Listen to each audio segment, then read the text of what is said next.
Perkenalkan, nama saya Ida Nurul Fatliah, NIM AB242027. Di sini saya akan melakukan ujian OSCE dengan prasat penyimpangan mental emosional pada balita. Alat yang digunakan yaitu ada satu lembar kertas, ada pena, dan ada satu lembar checklist KMME.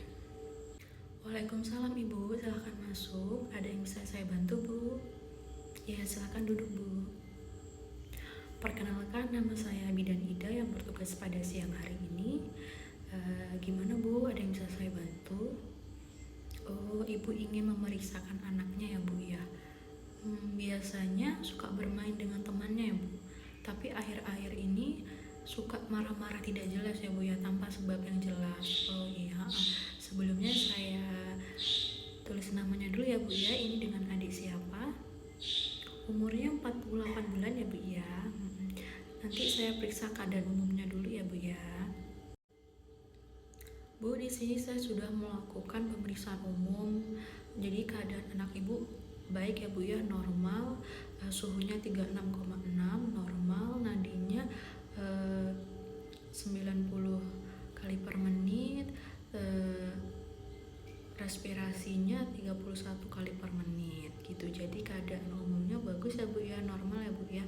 Nah, nanti saya akan melanjutkan melakukan deteksi dini mental emosional anak Ibu, yaitu dengan menggunakan alat checklist KMME ya Bu ya.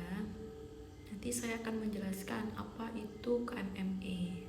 Jadi KMME itu kuesioner masalah mental emosional. Ini adalah alat screening yang digunakan untuk mendeteksi dini masalah mental emosional pada anak, yaitu usia prasekolah, yaitu 3 tahun sampai 6 tahun. Nah, nanti juga saya akan melakukan beberapa pertanyaan, yaitu terhadap Ibu, nanti bisa Ibu jawab iya atau tidak ya Bu ya. Jadi pertanyaannya, pertama, apakah anak Ibu suka marah tanpa alasan dan sebab? Oh iya ya Bu ya. Yang kedua, apakah anak Ibu tampak menghindari dari teman-temannya Bu, kayak seperti merasa sendiri atau menyendiri atau merasa sedih gitu Bu? Enggak ya Bu ya. Terus selanjutnya yang ketiga, apakah anak Ibu terlihat berperilaku merusak atau menentang lingkungan sekitar, kayak merusak-rusak barang atau rusuh di tempat umum gitu Bu? Enggak ya Bu ya. Yang keempat, apakah anak Ibu memperlihatkan adanya perasaan ketakutan atau kecemasan? Enggak ya Bu ya. Yang kelima, apakah anak Ibu mengalami keterbatasan oleh adanya konsentrasi yang buruk? Enggak ya Bu ya. Yang keenam, apakah anak Ibu menunjukkan perilaku kebingungan sehingga mengalami kesulitan berkomunikasi? Enggak ya Bu ya. Yang ketujuh, apakah anak Ibu menunjukkan adanya perubahan pola tidur seperti susah tidur gitu? Oh enggak ya Bu ya, tepat waktu ya Bu tidurnya ya. Yang kedelapan, apakah anak Ibu mengalami perubahan pola makan? Oh enggak ya Bu ya, tepat waktu ya, makannya lahap ya Bu ya. Iya. Yang kesembilan, apakah anak Ibu seringkali mengeluh sakit kepala? Tidak ya Bu ya. Yang ke-10, apakah anak Ibu seringkali putus asa, berkeinginan atau mengakhiri hidupnya gitu Bu? Enggak ya Bu ya. Yang ke-11, apakah anak Ibu menunjukkan adanya kemunduran perilaku atau kemampuan yang sudah dimiliki? Enggak ya Bu ya, masih aktif ya Bu ya bermainnya ya. Yang ke-12 ini terakhir ya Bu ya. Apakah anak Ibu melakukan perbuatan yang berulang-ulang tanpa alasan yang jelas? Oh enggak ya Bu ya, paling cuman kayak marah-marah tidak jelas gitu ya Bu ya. Ya Ibu. Bu, di sini kan saya sudah melakukan pertanyaan ya Bu ya, menanyakan pertanyaan sama Ibu, itu ada 12 pertanyaan, dan di sini ada jawaban yang iya, yaitu tadi anak Ibu marah-marah tanpa alasan dan sebab.